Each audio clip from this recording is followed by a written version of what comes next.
आप सभी सम्मानित क्रांतिकारी बहुजन समाज के लोगों को, आप सभी सम्मानित दर्शकों को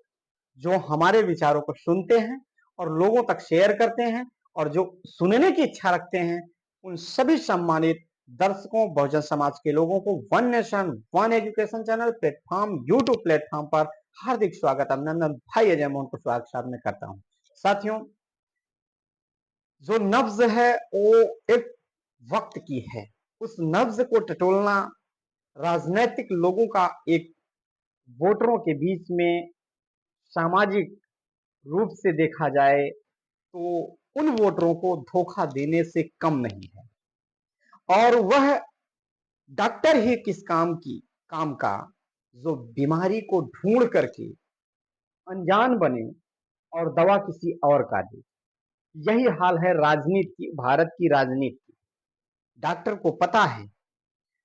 पता है कि इस मरीज को जरूरत किस दवा की है, परंतु वह दवा उस मरीज को उस मर्ज की दवा नहीं दे करके किसी और मर्ज के या किसी हल्के मर्ज की दवा दे करके उसके दर्द को दूर करके अंदर से पूरी तरह खोखला बनाने वाले मर्ज को न खत्म करके, आप समझ लीजिए, नेताओं को मैंने कहा था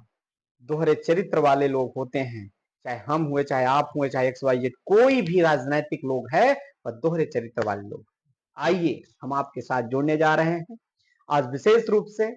चर्चा करने जा रहे हैं यमुना पार, प्रयागराज के यमुना पार लोकसभा सीट के एक बहुत पुराने, बहुत ही शानदार नेता और हम सब के बीच में कई वर्षों से लोकसभा विधानसभा में अपनी पैठ बना करके सामाजिक लोगों के बीच में सांसदीय और विधायक को संभाल करके यहाँ का यमुना पार का, प्रयागराज का मार्गदर्शन करने का काम किया। साथियों, अब मैं चर्चा करने जा रहा हूँ आदरणीय कुंवर रेवती रमन सिंह जी के बारे में,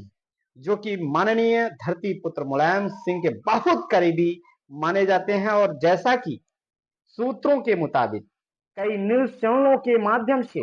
मैंने देखा कि यहाँ पर रेवती रमन जी समाजवादी पार्टी में बगावत खड़ी कर दी है और इनके इस बगावत से समाजवादियों के बीच में खुशी की लहर है। एससी एसटी ओबीसी समाज में जब से कुंवर रेवती रमन सिंह को लोगों ने देखा, मीडिया के माध्यम से समाजवादियों के बगावत में खड़े हो गए हैं, तब से मैंने क्षेत्रों में घूम करके कई लोगों से यह जानने की कोशिश किया कि रेवती रमन सिंह, अगर माननीय कुंवर रेवती रमन सिंह जी अगर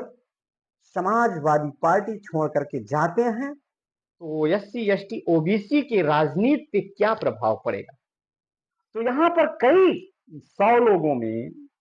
समथिंग 90 से 95 लोगों ने कहा कि अगर वह समाजवादी पार्टी यमुना पार से अगर वह इस्तीफा देते हैं या समाजवादी पार्टी छोड़ देते हैं, कांग्रेस में चले जाते हैं या इंडिया अलायंस गठबंधन से लड़ते हैं, तो ये समझ लीजिए कि एससी एसटी ओबीसी समाज की जो राजनीति आज कई वर्षों से दबी और कुचली थी, वह कहीं ना कहीं से उसे निकलने का मौका मिलेगा। ये लोगों का सबसे बड़ा बयान रहा है। आपको वक्त लगेगा तो मैं कभी गांव में जाकर के लोगों के जुबानों से आपको उस बयान को सुनाने का भी काम करूंगा, लेकिन मैंने घूम करके लोगों से फोन के माध्यम से इसके बारे में जानना चाहा तो लोगों ने कहा कि आज यमुना पार में भले वह सांसद रहे समाजवादियों के साथ चलकर, लेकिन किसी भी एससी एसटी ओबीसी समाज को बढ़ने का मौका नहीं दिया। तो यहां पर एक बड़ी खबर निकल करके यमुना पार की धरती से आ रही है कि अगर समाजवादी पार्टी को इस्तीफा देते हैं कुंवर रेवती रमन सिंह जी, तो ये समझ लीजिए यहाँ के लोकतंत्र को बचा करके एससी एसटी ओबीसी समाज की राजनीति को निकलने का एक बेहद रूप से मौका मिलेगा। यमुना पार की जो राजनीति है, एक समय था यहाँ पर बहुजनों की आवाम की आवाज को उठाने के लिए बहुजन एससी एसटी ओबीसी माइनॉरिटी अल्पसंख्यक समाज की आवाज को उठाने के लिए एक समय था यमुना पार में बसपा भले कुछ कर या पाई हो या ना पाई हो, लेकिन लोगों को वैचारिक रूप से बहुत आगे ले जाई। और उसके बाद यहाँ पर समाजवादी पार्टी कई बार सांसद कई बार विधायक भी बने यहाँ पर। लेकिन यहाँ पर राजनीतिक रूप से मैंने जो आज खुशी लोगों के बीच में देखी है, मैंने जो लोगों का रुझान देखा है कि अगर कुंवर रमन सिंह जी हमारे समाजवादी से चले जाते हैं या छोड़ देते हैं या इस्तीफा दे देते हैं तो यहाँ के लोगों को स्वतंत्रता मिल गई, हम लोगों को राजनीति करने का अवसर मिल गई। अब इसका रीजन क्या रहा है आप सारे लोग पता कर सकते हैं। और ये हम ये नहीं कह रहे हैं कि माननीय कुंवर रमन सिंह जी अच्छे हैं कि बुरे हैं, मैं तो उनसे एक बार मिला हूं। हाँ, उनका जो स्वभाव है आप सारे लोग वाकिफ हैं, वो कैसे व्यक्ति हैं, मैं उनके बारे में कुछ नहीं कह सकता। दिखने में तो हर इंसान विनम्रता का एक समुद्र होता है,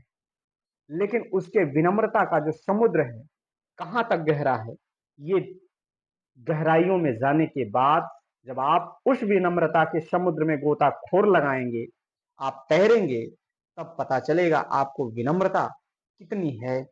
किस व्यक्ति के प्रति कितनी लगाव है, किस एससी एसटी ओबीसी समाज के प्रति क्या भाव है, ये आप सारे लोग समझ सकते हैं।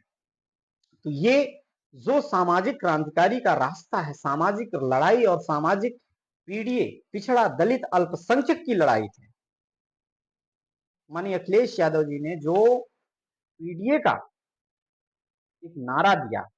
हम आप सबसे ईमानदारी से यह पूछना चाहते हैं, चाहे वहां जया बच्चन हो,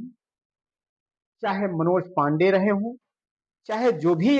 15 और 85 में 15 वाले, क्या पीडीए की लड़ाई ईमानदारी से लड़ सकते हैं या माननीय कुंवर रमन सिंह जी क्या पीडीए की लड़ाई लड़ सकते हैं? मैं आप सबसे पूछना चाहता हूं, पिछड़ा दलित अल्पसंख्यक के स्वाभिमान की लड़ाई कौन लड़ेगा? उसी समाज के लोग लड़ सकते हैं, पिछड़े समाज के लोग लड़ सकते हैं, SC ST OBC Bahujan Samaj के लोग लड़ सकते हैं। तो ये जो मैंने खुशी देखी लोगों के बीच में, कहीं ना कहीं से उनके प्रति क्या है भाव लोगों का मुझे नहीं पता, चुनाव लड़ना चाहते हैं, लड़ाना चाहते हैं कि नहीं, लेकिन मैं इतना निश्चित रूप से आप सबको अवगत कराना चाहता हूं कि लोगों में बहुत बड़ी खुशी है कि कम से कम समाजवादी पार्टी से इस्तीफा देंगे आप सभी लोग अपने। मैंने कई सवाल को छोड़ा है, अगर आपको लगता है विचार अच्छे लगे तो आप चैनल को सब्सक्राइब करें, लाइक कमेंट के माध्यम से अपना मार्गदर्शन करने का काम करिएगा। मैं अजय मोहन कुशवाहा आपके बीच में निरंतर इसी तरह लोगों के रुझान, लोगों प्रत्याशियों के रुझान, कौन कहां से लड़ रहा है, लोकसभा चुनाव 2024 को मद्देनजर रखते हुए हमेशा बने रहेंगे। आप सभी लोगों से विदा लेने से पहले आप सभी को क्रांतिकारी जय भीम, जय मंडल, जय संविधान, इंकलाब जिंदाबाद।